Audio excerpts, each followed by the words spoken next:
Ever imagine your dog having a little hiccup with their heartbeat that pops up on a vet check? Sounds kind of scary, right? It definitely can sound that way. Well, today we're doing a deep dive into something really interesting, a cardiac quirk often seen in dogs called second-degree AV block, specifically Mobitz type I. And the surprising part, as you said, is that it's often nothing serious to worry about. Exactly. So yeah, this deep dive will unpack what's going on. We're using veterinary info that describes this specific heart event.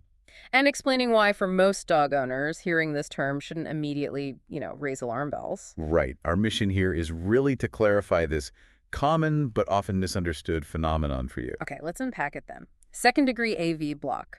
What's actually happening in the heart's electrical system, in simple terms? Okay, so essentially with second-degree AV block, not every single electrical signal. The one starting at the top. Exactly, starting in the atria, the upper chambers. Not all of them manage to get through to the ventricles, the lower chambers. So the message doesn't always arrive. It's like the heart's messaging system. One misses a beat sometimes, literally. And Mobitz type I, that's a specific flavor of this, right? What makes it distinct? It is. Mobitz type I has this very particular pattern. You see, before a beat gets skipped entirely, Mm-hmm. there's a gradual slowing down, Mm. a progressive delay in how long it takes for those signals to travel from the atria down to the ventricles. Like it's taking longer and longer each time? Precisely. It's as if the signal needs more time to arrive, and then eventually one just doesn't make it through at all. Got it. So if we were looking at an ECG trace, that electrical recording, what's the key thing we'd spot for Mobitz type I? The real telltale sign on the ECG is how the PR interval behaves. Okay, the PR interval. Remind us what that is. Right, so the PR interval measures the time it takes for that electrical go signal to get from the atria to the ventricles, triggering the main pump. No. In Mobitz type I, you'll actually see this PR interval getting a little bit longer with each successive beat. Longer. Longer? Yeah, almost like it's stretching out. Beat after beat, it gets longer until you see a P wave. That's the atrial activity, Yes, the atria fire, but it's not followed by a QRS complex. which is the ventricle contracting. Exactly. So the top part signals, but the bottom part doesn't respond that one time. The beat is dropped. And then what happens? Does it just pause? No. Typically, the normal rhythm kicks back in, Oh. often with the PR interval, back to its original shorter length. Ah, okay. And then the whole process, that lengthening cycle, starts over again. Gradual delay, dropped beat, reset. It's often repetitive. Interesting. And you mentioned the overall heart rate and the shape of the normal beats are usually okay. That's right. The heart rate itself might be normal overall, and the QRS complexes, the ventricular beats that do happen, usually look perfectly normal in shape. Okay, so we've got this signal delay, then a dropped beat, then a reset. What's causing this little electrical stutter? Where's the holdup happening? Well, the veterinary sources suggest the delay typically occurs right within the AV node itself. The AV node, that's like the junction box. Exactly. It's the critical relay station between the atria and ventricles controlling that signal flow. In Mobitz type I, the bottleneck, so to speak, is usually right there. And this is often linked to something called vagal tone. What exactly is that? Right. Vagal tone. It refers to the influence of the vagus nerve. Part of the nervous system. Yeah, part of the parasympathetic nervous system, the rest and digest side of things. Higher vagal tone generally means more influence from the system, often leading to a slower heart rate. Okay. And in dogs, it's very commonly associated with sinus arrhythmia, that normal heart rate variation when they breathe in and out. Ah, right. So here's where it gets really interesting. This heart block, which sounds a bit worrying, could actually just be a sign of a dog that's, well, healthy and relaxed. That's Yep. often the case. The source material really stresses this point. In many situations, particularly in younger, otherwise healthy dogs, Mobitz type I isn't a disease state. Not something actually wrong with the heart's function. Not usually, no. It doesn't typically impair how well the heart pumps blood. It can just be a normal physiological finding linked to that strong vagal influence. That's quite a surprising takeaway, a real aha moment, like you said. It is. So who are we most likely to see this in? Is it common? It's actually amazingly common. Studies using continuous heart monitors, like Holter monitors or telemetry, Right, monitoring over time. they found this rhythm in as many as, get this, 64% of healthy adult dogs. 64%. Wow. And it gets even more striking. In healthy puppies aged between about 8 and 12 weeks. It's been seen in 100% of them in some studies. 100%. So basically all young puppies might show this at some point. It seems very, very common, yes. Especially when they're young, likely due to that naturally higher vagal tone we talked about. Okay. And what about cats? The information points out it's actually not very common in cats, much more of a dog thing. Interesting. Does it happen in older dogs too? It can, occasionally. You might see it in an older dog that just happens to have strong vagal tone. But importantly, it's rarely linked to like age-related degenerative problems in the heart's conduction system in very old dogs. Okay.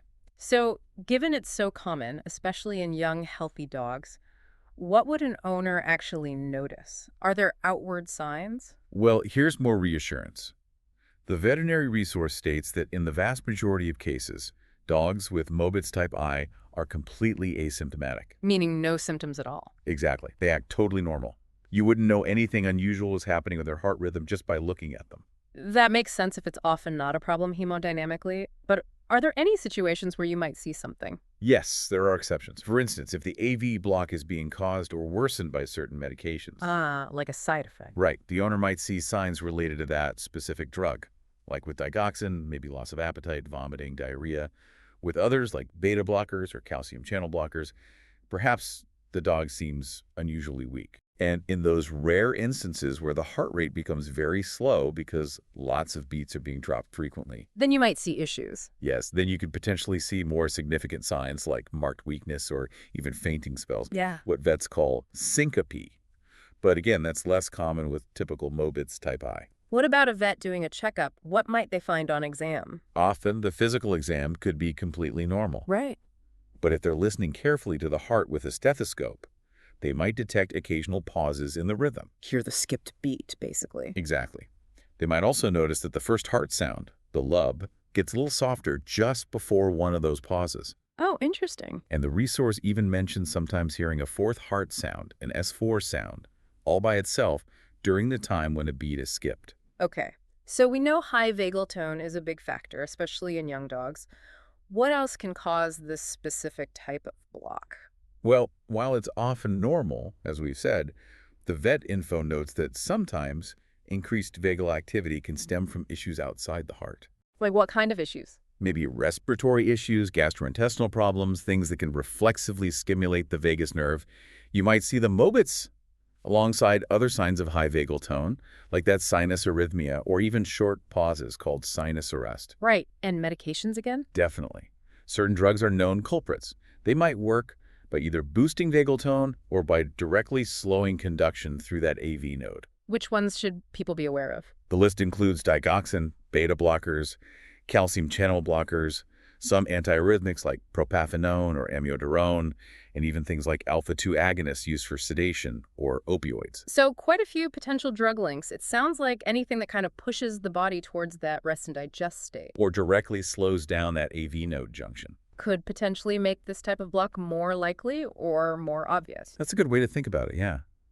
Any condition or medication that enhances vagal tone is seen as a factor that could increase the likelihood. So if a vet hears those pauses or sees it on an ECG, how do they confirm it's Mobitz type I and not something else causing skipped beats? Yeah, that differentiation is important. They need to make sure it's not, say, premature beats happening that aren't conducted, or maybe brief bursts of a fast rhythm originating above the ventricles. And distinguishing it from the other type of second-degree block. Exactly.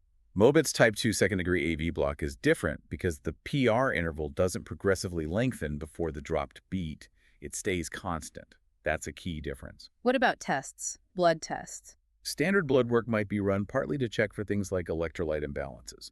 Low potassium or hypokalemia, for example, might make the heart a bit more susceptible to conduction issues. Makes sense. And if digoxin toxicity is suspected as a cause, measuring the drug level in the blood can be helpful. What about imaging? Heart x-rays or ultrasound? Imaging like that isn't typically the main tool for diagnosing Mobitz type I itself. It's more about the electrical pattern on the ECG. Okay. Are there specific tests focused on that electrical activity?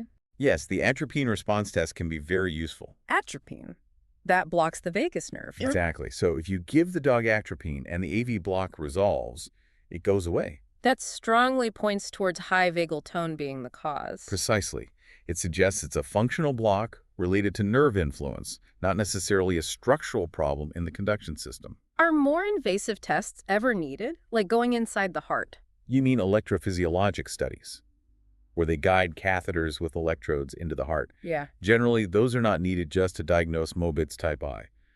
They might be considered if the surface ECG is really unclear, or if there's suspicion of more complex arrhythmias happening at the same time, but usually the standard ECG and maybe that atropine test are enough. That's good to know. And if they could look at the heart tissue itself in these common, vagally induced cases, what would they find? Anything abnormal? This is another reassuring point from the veterinary information. Typically, there are no obvious structural abnormalities in the heart muscle or the specialized conduction tissue itself, when a Mobitz type I is just due to high vagal tone. Okay, so we know what it is, how it looks on ECG, how common and often benign it is, and how it's diagnosed. Let's talk treatment. What's done for a dog with Mobitz type I? Right, this is probably the most important takeaway for many listeners.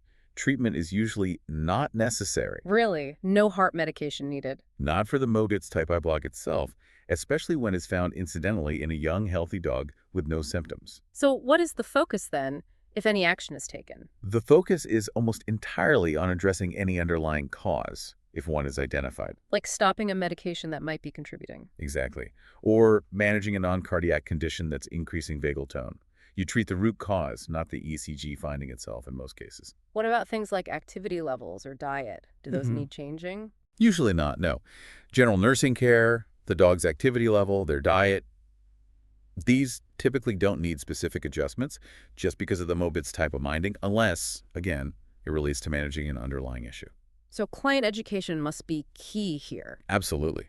Explaining to the owner that any treatment is aimed at the primary problem, if there is one, and that the heart block itself often doesn't need direct intervention. Is surgery ever involved? Not for Mobitz type I block itself, generally. Mm. Surgery would only come into play if it was needed to treat some completely separate underlying condition. Are there medications that should definitely be avoided in dogs known to have this? Yes, the source does mention some contraindications. Yeah.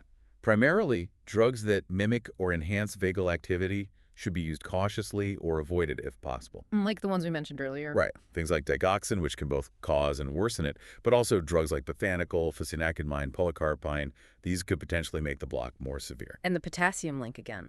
Yeah, it's noted that low potassium levels can increase the heart sensitivity to vagal effects and potentially worsen AV conduction delays, so maintaining normal potassium is good practice. Okay.